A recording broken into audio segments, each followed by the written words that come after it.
Cheese.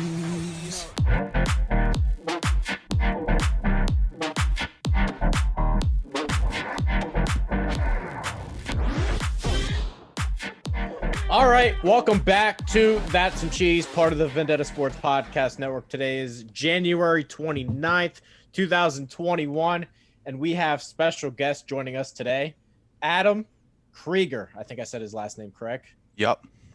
Adam, this is your little treat because, as Alex was here last time, I ripped the hell out of our interns. Adam had not joined yet when we recorded that show. So, Adam, for winning the view-wise and the post-wise for all the new interns, he gets to come on the show this week. So, Adam, how are you?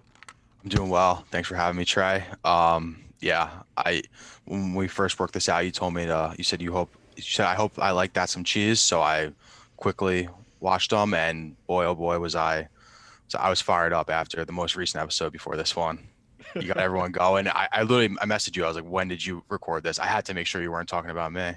No, I had actually recorded it, as I said, before you joined. I do want to start there because it'll be a little bit of a continuation from the last episode, but you came to us with like, hey, my back's against the wall. I don't really have what to do here. I'm kind of lost. I'm out of options. So I knew things were probably going to go well. And especially, I don't know what else it is, but those former wrestlers, man, they have that work ethic. They really do. Anthony's been one of our biggest success stories. He's a former wrestler. And I guess he went to your school too. So maybe that school's a gold mine. I guess maybe before we start, introduce yourself because you did write a blog. Who the fuck am I? Adam Krieger. What's up? Hello. Get to know me better. So floor is yours. Keys is yours. Introduce yourself. So, like Trey said, my name is Adam Krieger. I'm an intern for Vendetta. I hope to continue writing after my internship ends, but that's later down the road thing. I'm a really big sports fan. I know that's the cookie cutter line, but I mean, I live and die by my Mets and Jets. Unfortunately, I live a life of pain.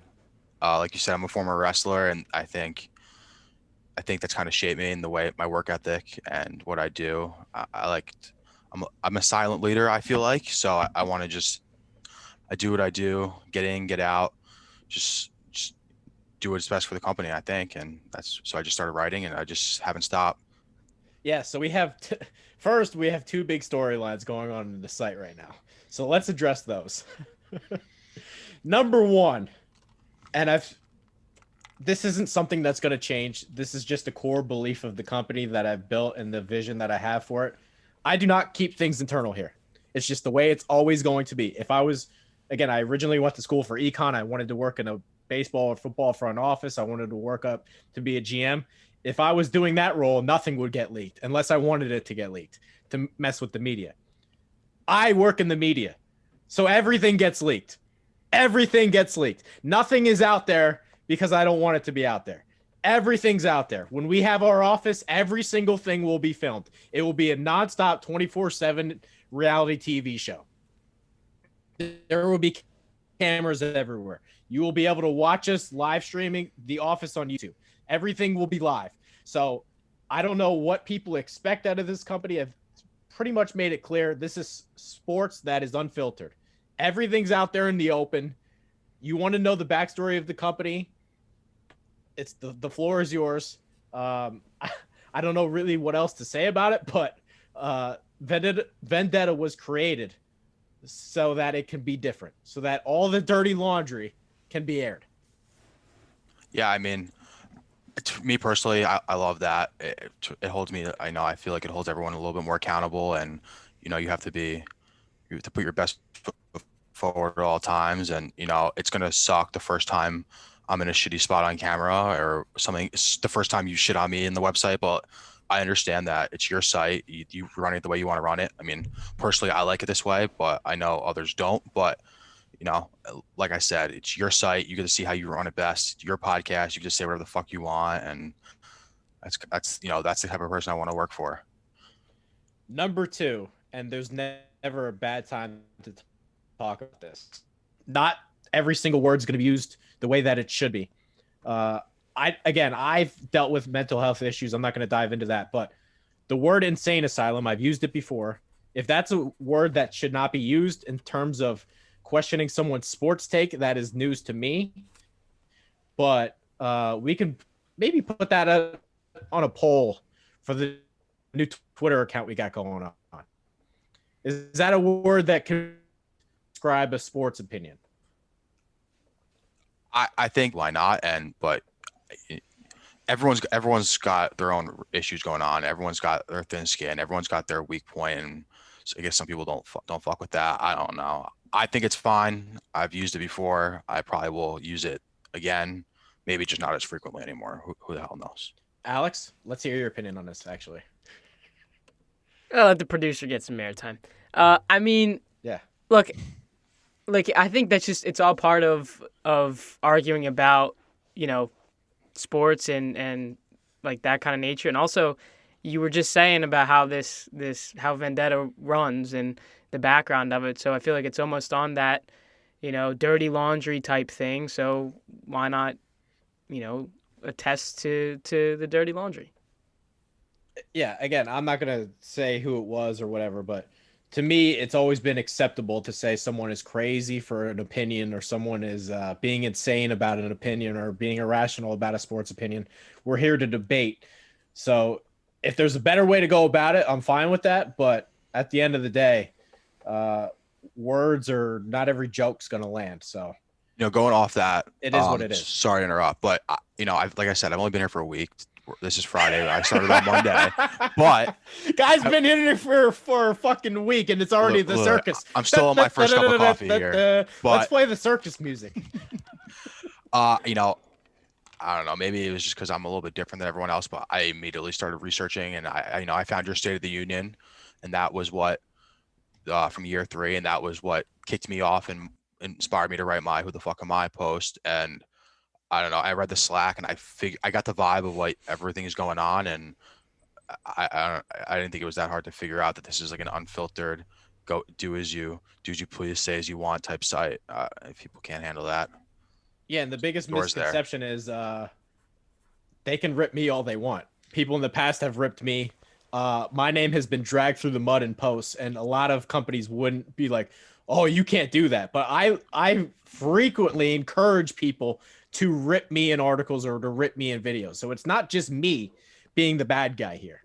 I also said that too. I was like, I'm sure Trey will encourage it. I've only known you for a week, but you seem like the guy that can fucking take a punch on the chin or two. You punch yourself in the face pretty frequently, so you say. But yeah, I mean, and listen, I slapped myself on camera during one video for getting a take wrong. I mean, you're in the content game. Yeah.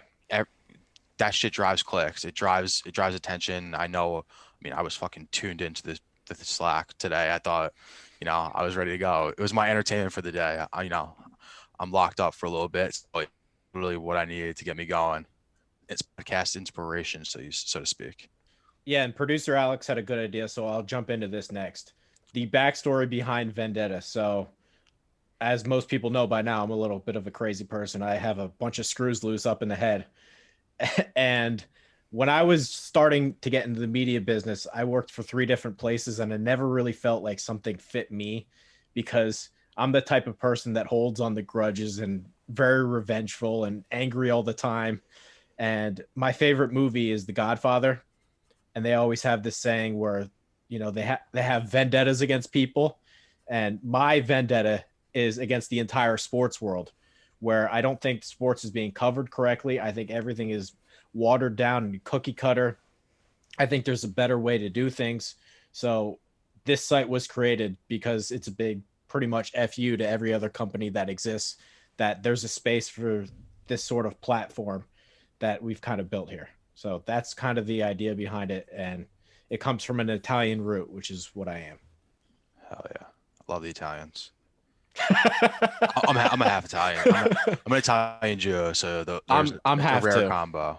It's a rare combo, but I get good food. That's all I can say on that. Did I answer the question properly, producer Alex?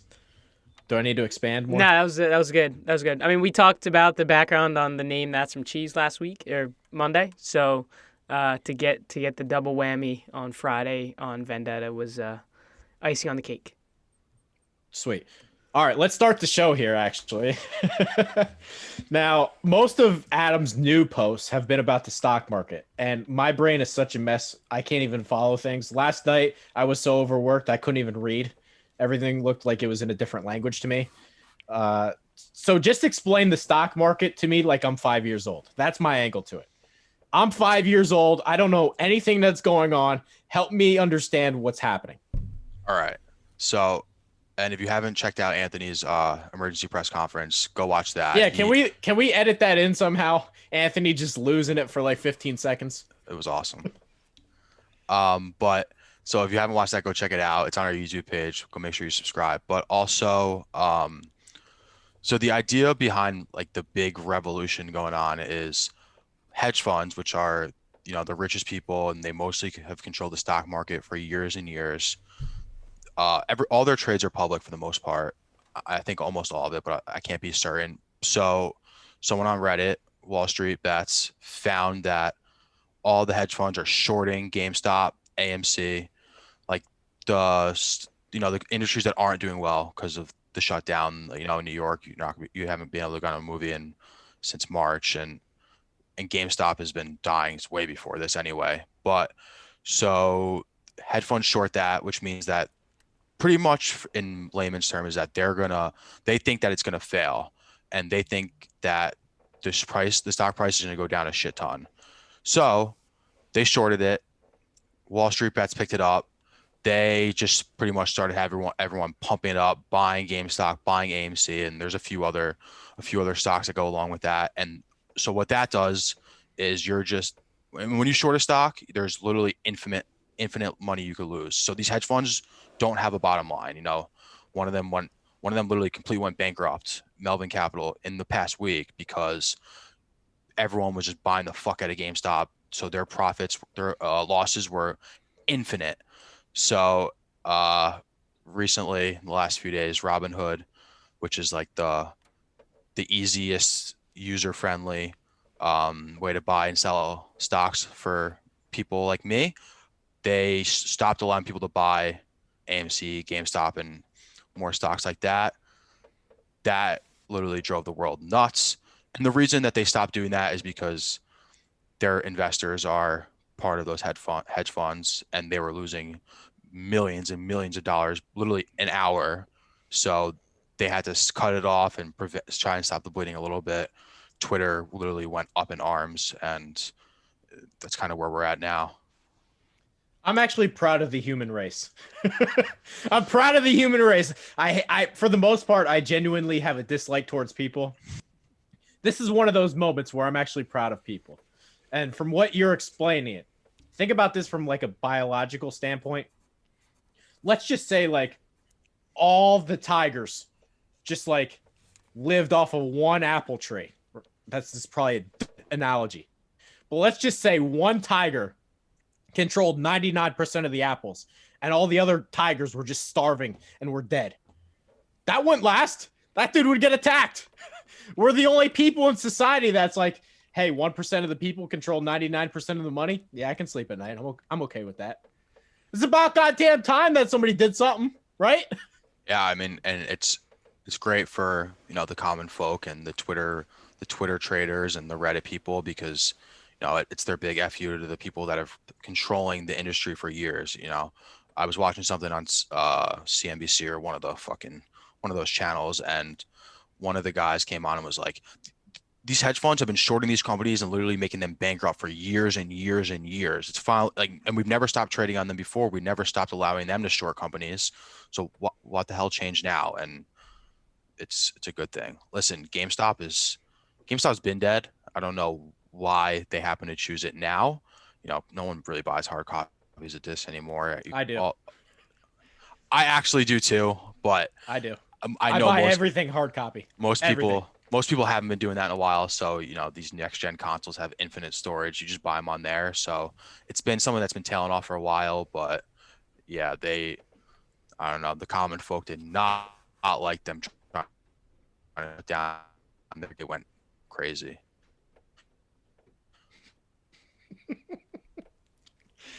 I find it I find it hysterical. I'm proud of the people of the world. I'm just proud of the people. Yeah. Unbelievable.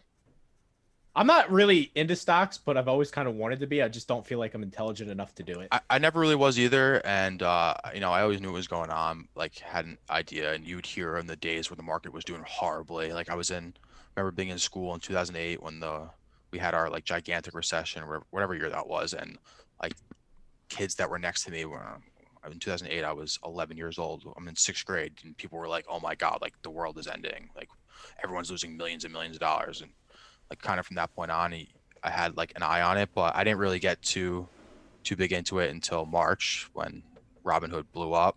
But it's a crazy world, and everyone was losing so much fucking money in March with the pandemic and everything shutting down.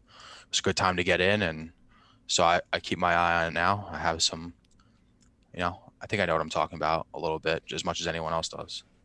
Yeah, make sure to check out Anthony's rant. I thought it was really good. I agree. And we've had a bunch of articles on the stock market, so make sure to stay up to date with that. I know Jackson has written a couple, you've written a couple, so go to Vendetta Sports Media again and read some of that stuff. A reminder, we have Adam Krieger on the site. Make sure to follow him on Twitter. What's your Twitter handle again? It's just Adam Krieger, right? Adam Krieger 1997. There we go. Make sure to follow him, our producer all day, J.K. Dobbins, 27, touchdown. Here we go, Ohio State. Make sure to follow him, myself, Trey Daubert. Let's dive into some Super Bowl stuff now. And on the most recent episode of The Lead Word, I heard my guy, Chad, talk about how Andy Reid sort of needs to win this Super Bowl to make the Hall of Fame. And the more I thought about it, I just think that's totally wrong. And I want to take it in a different direction. Is there a chance, and I've really been thinking about this, is there a chance that Andy Reid could go down as not just a Hall of Famer, the single greatest coach in the history of football? Now, you think that sounds wild, but let me explain it here. Right now, Tom Brady's in the Super Bowl. Bill Belichick just went 6-10. What happens if Tom Brady maybe he doesn't go to the Super Bowl? Well, let's say he goes to the NFC title game next year and they maybe lose in a close game. And this Patriots roster stinks. They go 6-10 again, which could easily happen. They don't have a quarterback. Their whole roster's bad. And what I've said maybe the past 5 years is Bill Belichick he can't draft to save his life. You can go up and down the years. He took N'Keal Harry in the first round. Does he watch college football? That guy stinks. You can go up and down the list of mistakes that he's made in the draft. It might be the worst roster in the league. Let's go to Andy Reid. Let's say he wins Sunday. He's got Super Bowls in back-to-back years. He's going to get probably a third and a fourth eventually with Patrick Mahomes, who's 24, 25 years old. The same quarterback who a year ago said he doesn't know how to read defenses. He's only going to get better. This team's not going away. They're going to get another championship or 2 or 3. And not only that, but let's think about Andy Reid for a second here. He took Donovan McNabb to the Super Bowl. That guy sucks. Donovan McNabb's horrible. He got a second-round pick for A.J. Feely. A.J. Feely. That guy couldn't play a lick. Andy Reid's such a good coach that he convinced NFL teams that A.J. Feely was worth a second-rounder. He took Michael Vick straight out of jail. Got him to the playoffs. Think about all the things Andy Reid's done. He won with Alex Smith. He was winning 10, 11, 12 games a year with Alex Smith. At some point, we're going to sit there and say, Andy Reid's got 4 championships and never really had a quarterback. And Bill Belichick had Tom Brady all these years, but he got fired with the Browns and hasn't won without Brady. So what are we doing here? Yeah, I think you're a little bit crazy for that, to be honest. Why?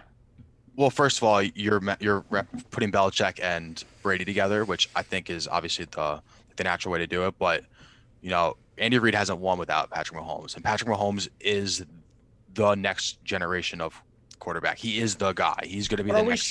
Are we sure Patrick Mahomes is as good as Patrick Mahomes is right now? Yes. And like I said, he's only like you said, he's just learned to read defenses last year. he's going to learn more and more and more. And it doesn't seem like people are going to figure him out. They figured out Lamar Jackson pretty quickly. Mahomes can do both. Well, Lamar whatever. Jackson. Also, Jesus.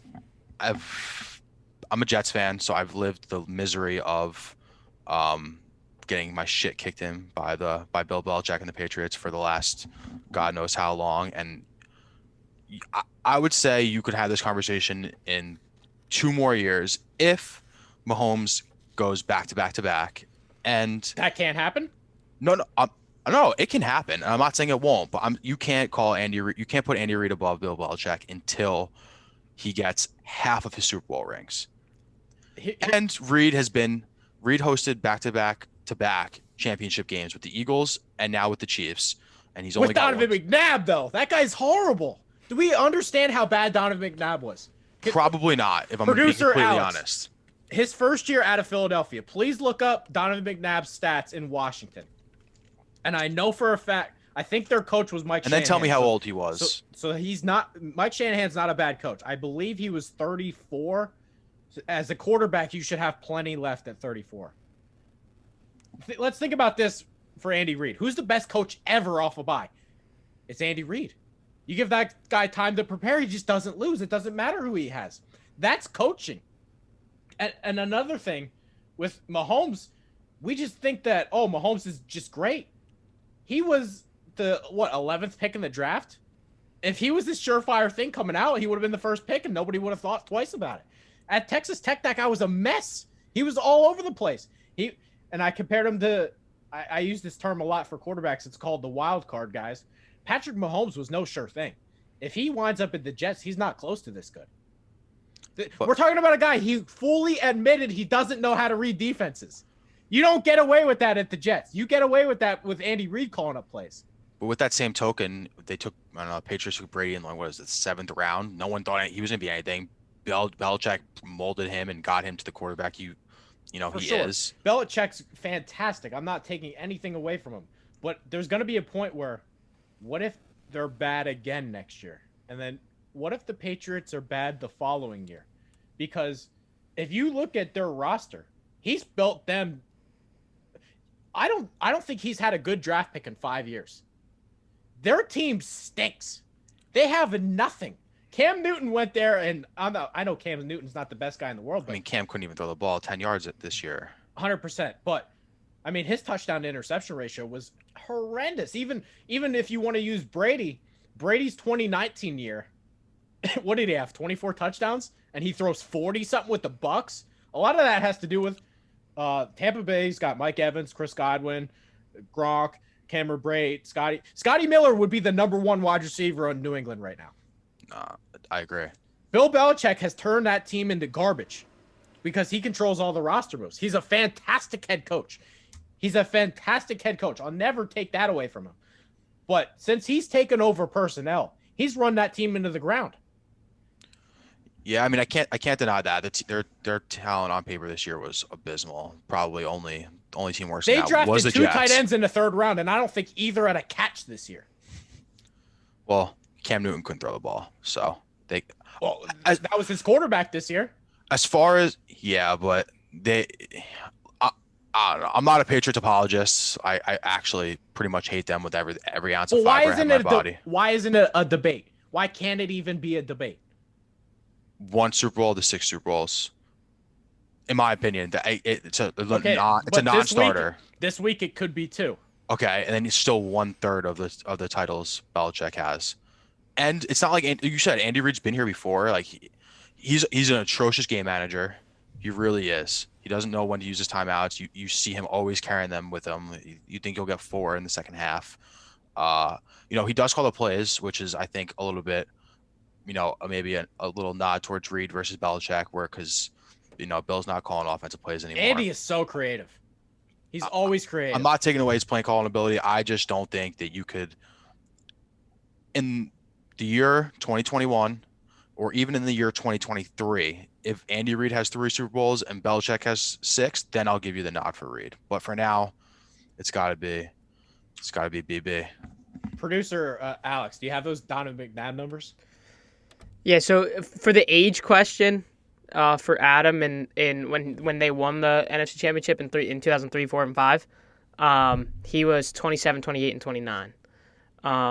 I do have something that might shock you here, Trey. In that 2004 season, he had 31 touchdowns and 8 interceptions, so he was kind of a baller. With Washington? No, this is when I'm talking about here for Philly when they won the NFC Championship in 2003, 2004, Yeah, I'm not talking about 2005. when he was with Philly.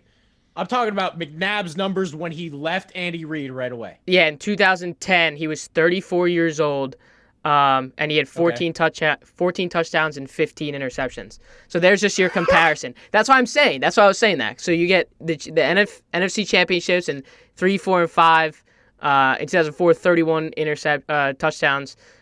16 in 2003 and 2004. You should have plenty left in the tank at 34 for a quarterback. And then you really should. Minnesota after that for one more year, and then it was done after that.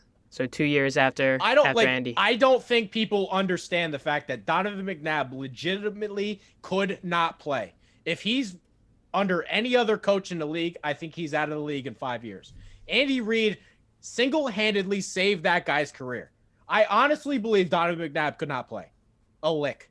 He goes to Washington, and I know his coach was Shanahan, who's awesome. Kyle Shanahan's one of the best coaches in the league. Mike Shanahan has 2 Super Bowl rings. Don't tell me he had bad coaching in Washington. 14 touchdowns, 15 picks at age 34 without Andy Reid? I mean, that's significant. I know we can't compare everyone to Brady, who's still playing. What is he, 42, 43? But I mean, the fact that he retired within 2 years of going to Washington kind of tells me what I need to know, that maybe he wasn't the quarterback that he wasn't close to that good. What were AJ Feely's numbers? That guy was out of the league within seconds after Andy Reid got rid of him. We thought Kevin Cobb could play. That guy was awful at the University of Houston. I mean, Andy Reid's had some bad quarterbacks and won division titles and got into NFC title games with no quarterback. I just think we've severely underrated how good Andy Reid has been. Alex Smith was winning 10, 11, 12 games a year. I mean, legitimately, how much better are the Kansas City Chiefs? Yes, they're winning Super Bowls, but they were always getting into the playoffs with Andy. This was a team that had the first overall pick when he took over. Fair enough. But going back to the initial question, Andy Reid's got to have 3 Super Bowl rings before I would consider having that debate and doing this all again. Let me bring up a point, because we sit here and say, wow, Bill Belichick, he doesn't really have the best coaching tree. All of his assistants kind of seem to fail outside of Brian Flores is the only one that's worked. There's a lot more Eric Manginis and Romeo Cornells than there are Brian Flores. Even a guy like McDaniels, we think he was a genius. Didn't really work out too well when he goes to Denver. Andy Reid's coaching tree is Ron Rivera, is John Harbaugh. He's got all these offensive coordinators getting Jeff. Doug Peterson won a Super Bowl. I don't think he's the greatest guy in the world, but he won a Super Bowl. Andy Reid's coaching tree is a hell of a lot better than Bill Belichick's coaching tree, because is it possible he's a better teacher? Better teacher, possibly. I mean, probably. When we're listening, I think it needs to, left and right. It needs to start being a debate. Fair enough. I can't argue. Producer Alex, do we have numbers on AJ Feely? This is going to be hysterical. AJ Feely, not a name I've heard in a long time. I mean, that guy couldn't play. Like we say, Donovan McNabb was at least a first-round pick. AJ Feely, I mean, that guy could have been working at Walmart. He had no talent. Yeah, I mean, he didn't really play many games. I mean, and so he had 2 seasons in 2001 and 2 with the Eagles, and in the first season he played 1 game, and the second season he played 6 games. I mean, in that season that he played 6 games, he had 6 touchdowns, 5 interceptions. Then he went back to Philly after a season with Miami.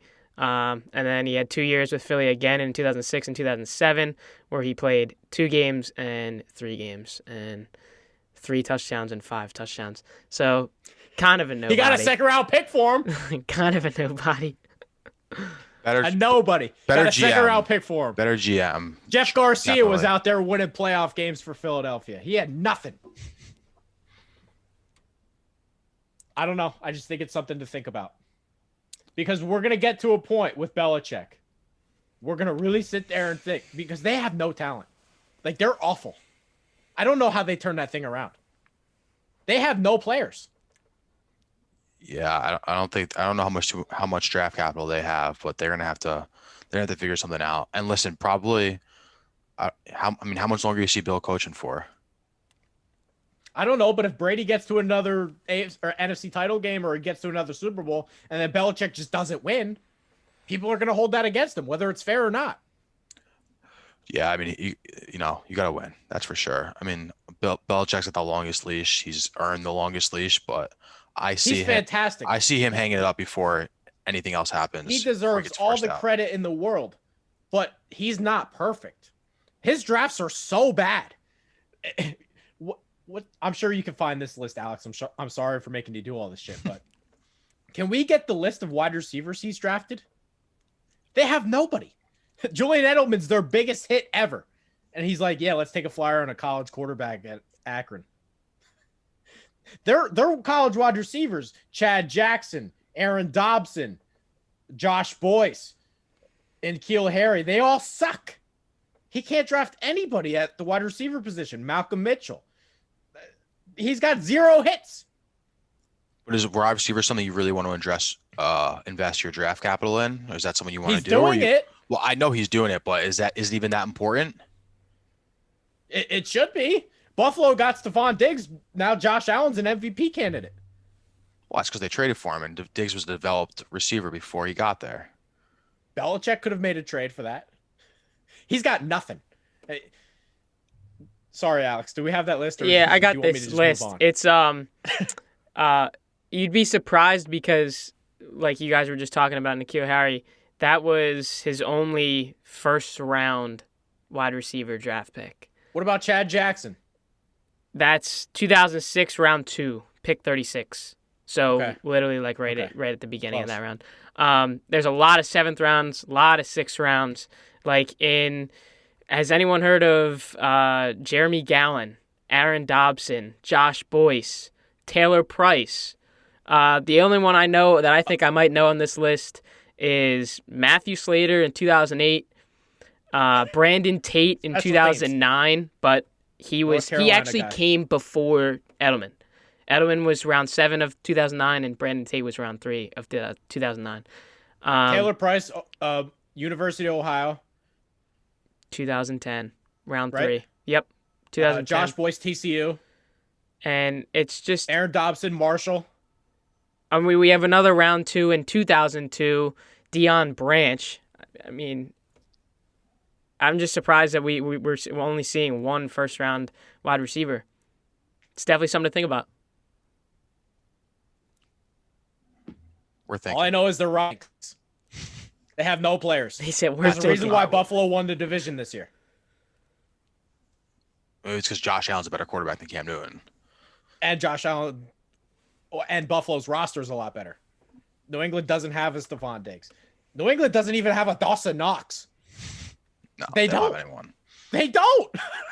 They don't have anybody. I They guess don't New have- England's biggest name for offense would have been James White, and he's nothing. So You can find James White in every single draft. James White's also a free agent this year, and I doubt they'll resign him. signing running backs is just like never something. Running backs and second contracts and third contracts make me so nervous. I hated the Jets when they signed Le'Veon Bell. Hated He's it. a bum. Is there anything you're looking forward to in the Super Bowl? Um, Prediction, prop bet, anything? So I'm gonna do a prop bet, probably post or blog when it comes out. I'm waiting for the more obscure ones to come out, like the Gatorade color and the over under for the national anthem, that type of shit. Such that you're a degenerate already. I can hear it. Yeah. I go in and out of my degenerate phase, but it's definitely something I'm always keep my eye on. But I guess what I'm looking forward to most is does defense win championships? And if it does, the Bucks have a chance. Between their defense and the greatest of all time on offense, and they're fucking so talented on offense too. It's kind of their defense is their strong suit, and their offense is pretty damn close. So if you're asking me for my pick, I'd probably if I'm betting the game, I'm taking the Bucks with the 3.5, even though I'm gonna probably regret it halfway through the first quarter when Chiefs are up 14-0. But I do think one of the most underrated storylines is if I just took the quarterbacks out of it and I took the coaches out of it and I just lined up the rosters, I think I would take Tampa. I think Tampa has really the better good roster. Tampa has Devin White, Levante David. Both linebackers are better than anybody Kansas City has. Vita Vea up the middle. He's not Chris Jones, but Kansas City also doesn't have JPP and Shaq Barrett. I would take the pass rushing duo for Tampa. I would take, outside of Tyrann Mathieu, I would take Tampa's overall secondary. I would take Tampa's wide receivers. I would take Kelsey, but I would take Tampa's offensive line. I think I would take Ronald Jones. Ronald Jones hasn't even been getting the primary the touches recently. It's been straight Leonard Fournette, the guy who. Yeah. I think if you're taking a running back out of anybody in the game, I think I would rather have Ronald Jones at the way he's playing. That's pretty much edge Tampa. If you take away the quarterbacks and coaching. Yeah, I agree. That's why I'm leaning. I'll probably take the points and just hope. I mean, I hate rooting for Brady. It's such a shame. But it's such a shame too, because if you go back and look at my draft notes from the past 3 years, I've given Tampa Bay an A like the past 3 years in a row. And I sat there and said, why are they not winning enough games? Like their roster should be good. And it's going to come out that Winston was the problem. And that's going to infuriate me because Brady put up a Winston game this year, but they found a way to win. Oh, he put up a few Winston games this year. A lot of Winston games. But, he, as far as that goes, Brady's the guy. Even though Mahomes got the last one, if you're putting gun to my head, bet against Tom Brady in the Super Bowl, I'm gonna tell you no shot. Producer Alex, you have anything else to add before we move on to the Baseball Hall of Fame?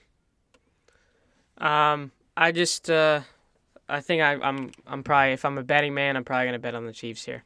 I don't know if it's I think Chiefs -3. I had Bills in the AFC Championship game on their spread, and even though Buffalo started hot, Chiefs did what they do. So I don't really want to bet against Pat Mahomes and the Chiefs again. So that's all I got. Just Chiefs on the spread right now. I think it jumped back down to -3. So got to be a smart betting man on this one. I have 35 notifications on Slack right now. I have it pulled up, but I haven't touched it yet. I'm gonna rub my hands together and get ready. I hope producer Alex is right though. I hope Kansas City finds a way to win, but something about it makes me nervous. Hey, you. Yeah, you. In case you hadn't heard, your favorite Renegade Sports Media Group has its own Patreon.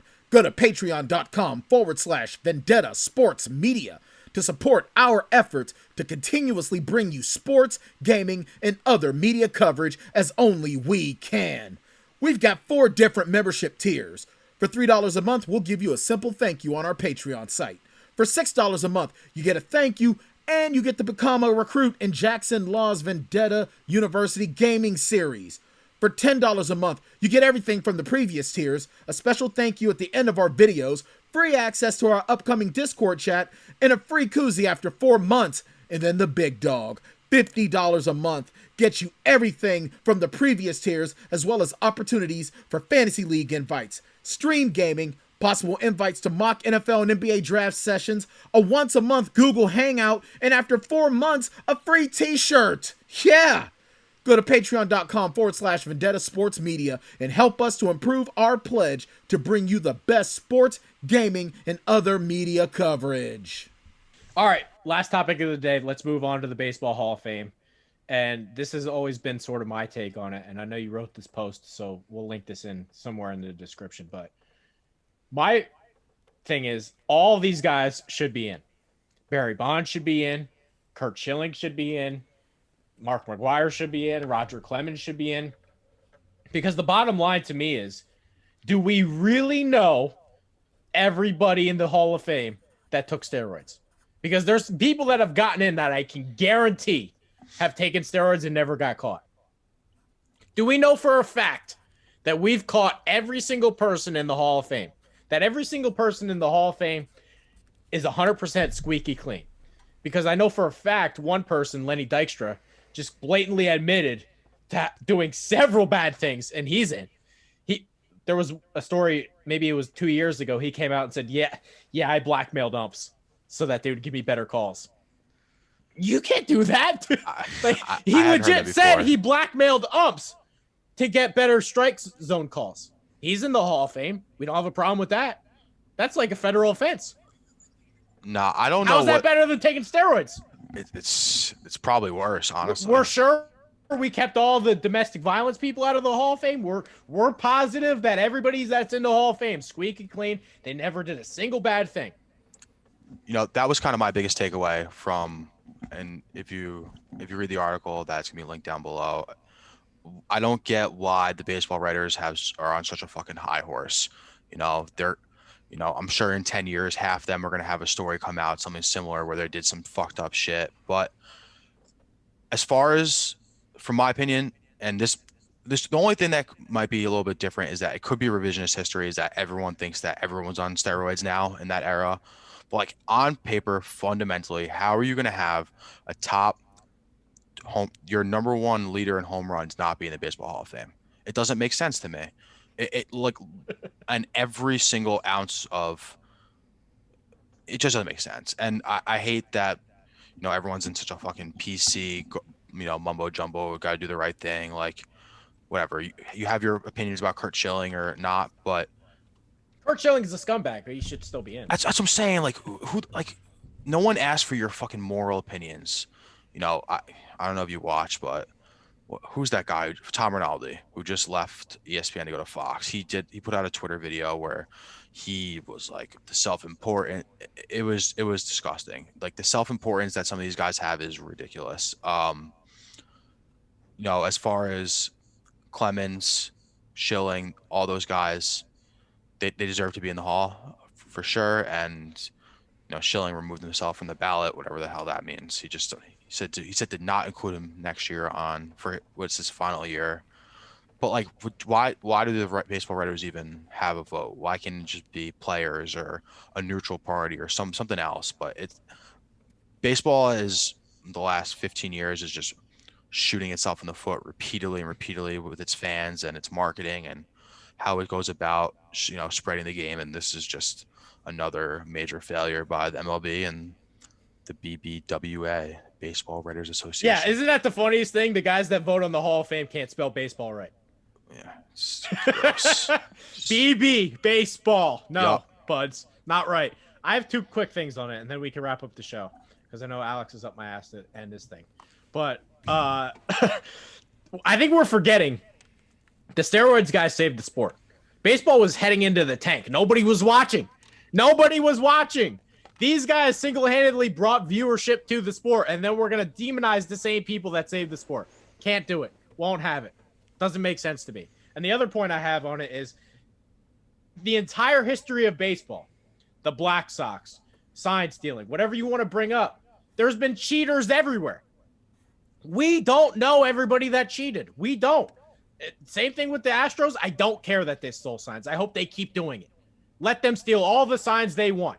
Because to me, there's nothing against the rules that is handwritten that says you cannot steal signs with technology. The only thing that was done by Rob Manfred was an email notification that says, please stop doing it. There's no rule. You can look up the MLB rule book. There's no rule that says you cannot steal signs. There is not a single rule that says that.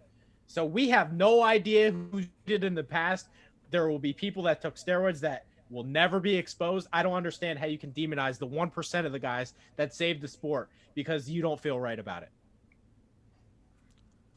Can't disagree with you there. Well, I will disagree with the Astro thing. I think that was Love it. shady I and hope they fucking keep doing it. gross.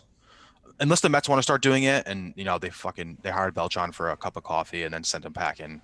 If the Mets were going to do it with Beltran, I would have taken it. But other than that, I'd say probably. My biggest problem L. with that whole thing was the way that Manfred handled it.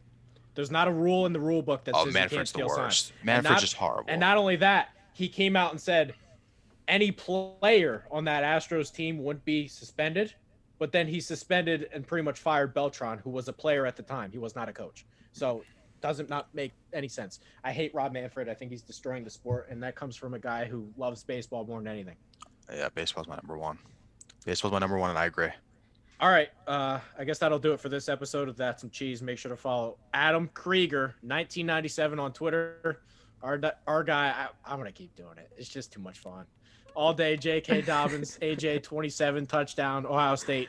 See, it's funny because he picked Dobbins, who is number 27, so my mind does click to it. It's not my fault. I keep doing it. Myself, Trey Delbert. Hit that subscribe button on YouTube. Like the page. You know what really That's grinds going to my do it. gears? Thank you guys for watching and America. listening, and we'll see you next time. Fuck you!